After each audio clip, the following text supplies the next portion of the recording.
আজ আমরা 2024 সালের ম্যাপ পয়েন্টিং মাধ্যমিক পরীক্ষা যেগুলো পড়েছে সেগুলো করব। দেখো ফার্স্টে 1 নম্বরে 6.1 মেঘালয় মালভূমি, তাহলে ভারতের ম্যাপে আসবে। ভারতের ম্যাপে আসার পর মেঘালয় মালভূমি এই যে অংশটা আছে এর মাথা থেকে ঠিক এই অংশটা তুমি করে দিচ্ছ, আর এইটাকে তুমি বাংলাদেশের ঠিক ওপরটা এটা তুমি পূরণ করে দেবে। এই অংশটা তুমি পূরণ করে দিচ্ছ। এই অংশটা পূরণ করে দেওয়ার ফলে এইটা তোমার হয়ে গেল মেঘালয় মালভূমি। 6.1 কি করলাম আমি? মেঘালয় মালভূমি।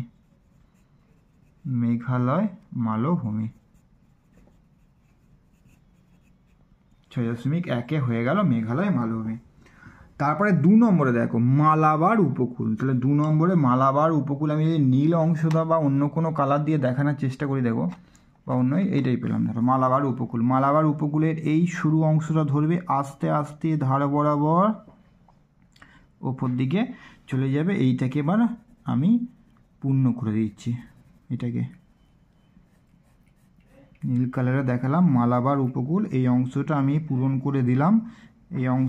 এই অংশটা পূরণ করে দিলাম। তাহলে এইটা তোমার হয়ে গেল 6.2। 6.2 হচ্ছে মালাবার উপকূল। 6.2। 6.3। 6.3 আছে নর্মদা নদী। 6.3 হচ্ছে নর্মদা নদী। নীলে দেখাবো নর্মদা নদী। দেখো এই যে খাঁজটা আছে, এই যে খাঁজের অংশটা, তাহলে এই খাঁজের অংশ থেকে তুমি একটু উপর দিকে উঠে আস্তে আস্তে ধরো এই দিক থেকে প্রবাহিত হয়ে তোমার পশ্চিম দিকে পড়েছে। একটু মোটা হয়ে গেল, এটা শুরু করে দেবে। এইটা হচ্ছে 3 নম্বরে। এটা হচ্ছে তোমার 6.3 কোন দিকে প্রবাহিত হচ্ছে? তোমার পূর্ব থেকে পশ্চিম দিকে এই প্রবাহটা দিতে হবে। এটা হচ্ছে নর্মদা নদী। এটা হচ্ছে নর্মদা নদী হয়ে গেল। 4 নম্বরে আছে তোমার কি পড়েছে? শীতকালীন মৌসুমি বৃষ্টিপাত যুক্ত অঞ্চল। অন্য একটা কালারের মাধ্যমে যে ব্ল্যাকই আমি দেখাই, ধরো শীতকালীন ব্ল্যাকে বা অন্য লাইট সবুজে দেখানো হচ্ছে। শীতকালীন বৃষ্টিপাত যুক্ত অঞ্চল, আমি এই অংশটা থেকে এই অংশটা কি করে দিলাম? পূরণ করে দিতে হবে। এটা যদি নীল কালার দিয়ে পূরণ করি আমি, বৃষ্টিপাত বলে নীলের যদি করা হয় গোটাটা,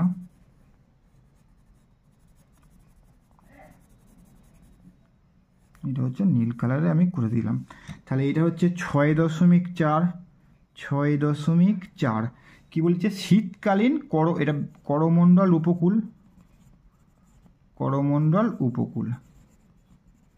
আর ব্র্যাকেটে তোমরা লিখে দেবে শীতকালীন মৌসুমি বৃষ্টিপাতযুক্ত অঞ্চল, যেটা প্রশ্নটা পড়েছে। এবার 6.5।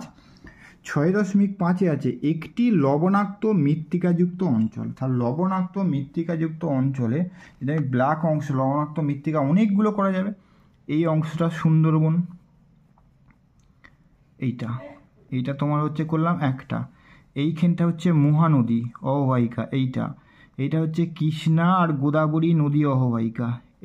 এই 4টে, একটা সবগুলি কিন্তু এইটা তাহলে এইগুলো সবই কিন্তু লবণাক্ত মৃত্তিকাযুক্ত অঞ্চল। এটা তোমার দেওয়া আছে 6.5। 6.5 এইটা দেখালাম, শুধু আমি লিখলাম সুন্দরবন। তোমরা কিন্তু আরও করা যাবে। সুন্দরবন লবণাক্ত মৃত্তিকাযুক্ত অঞ্চল। লবণাক্ত মৃত্তিকাযুক্ত অঞ্চল।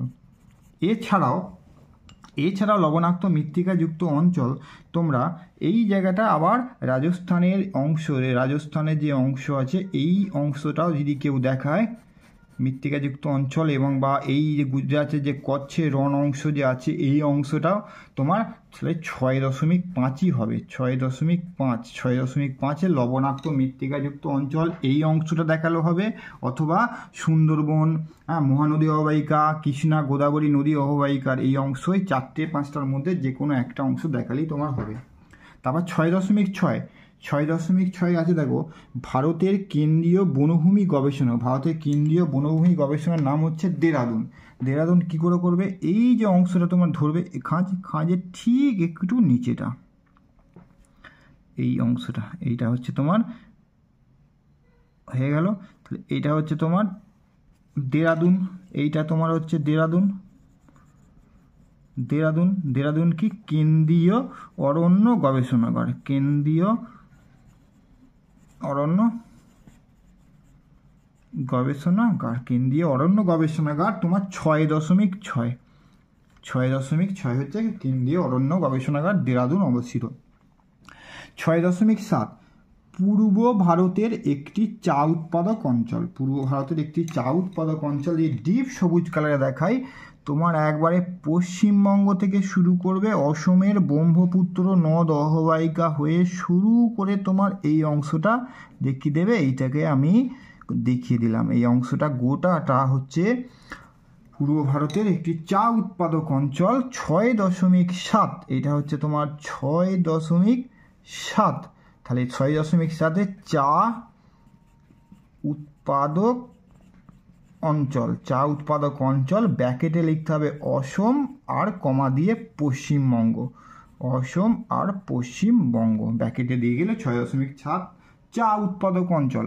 তারপরে 6.8 উত্তর ভারতের বৃহত্তম মোটর গাড়ি নির্মাণ কেন্দ্র, এই লাল অংশ দিয়ে দেখায় মোটর গাড়ি নির্মাণ কেন্দ্র হচ্ছে গুড়গাঁও, গুড়গাঁও দিল, এইখানটা ধরতে হবে, এর ঠিক একটুখানি মাঝ বরাবর দিল্লি, তার ঠিক একটু পাশের অংশটা, এই অংশটা তোমাকে দিল্লির ঠিক একটু পাশে উপর দিকে, এইটা হচ্ছে তোমার 6.8, 6.8 হচ্ছে গুড়গাঁও,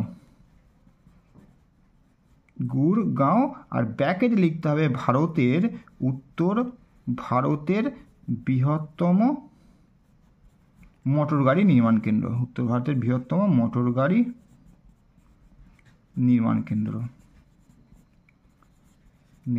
কেন্দ্র, এটা ব্যাকেট ক্লোজ করে দেবে।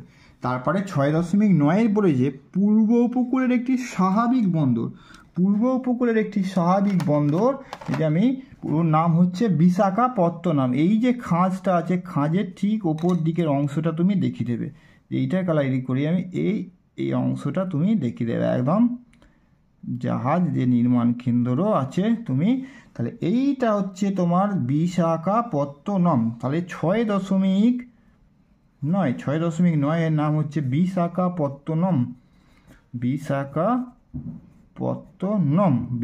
আর ব্যাকেটে তোমরা লিখে দেবে, কি লিখে ব্যাকেটে, পূর্ব উপকূলের একটি স্বাভাবিক বন্দর, এইটা তোমরা লিখে দিচ্ছ। তাহলে 6.9 হচ্ছে বিশাখাপত্তনম। আর সর্বশেষ হচ্ছে বেঙ্গালুরু, বেঙ্গালুরু তুমি এই লাল কালিতে আমি দেখাই, লাল পয়েন্টে এই ফোলা যে অংশটা, এটা হচ্ছে চেন্নাই থেকে ঠিক একটুখানি মাঝামাঝি আসতে হবে, এসে তোমার একটু উপরে সামান্য এইটা হচ্ছে তোমার 6.10, 6.10 হচ্ছে বেঙ্গালুরু,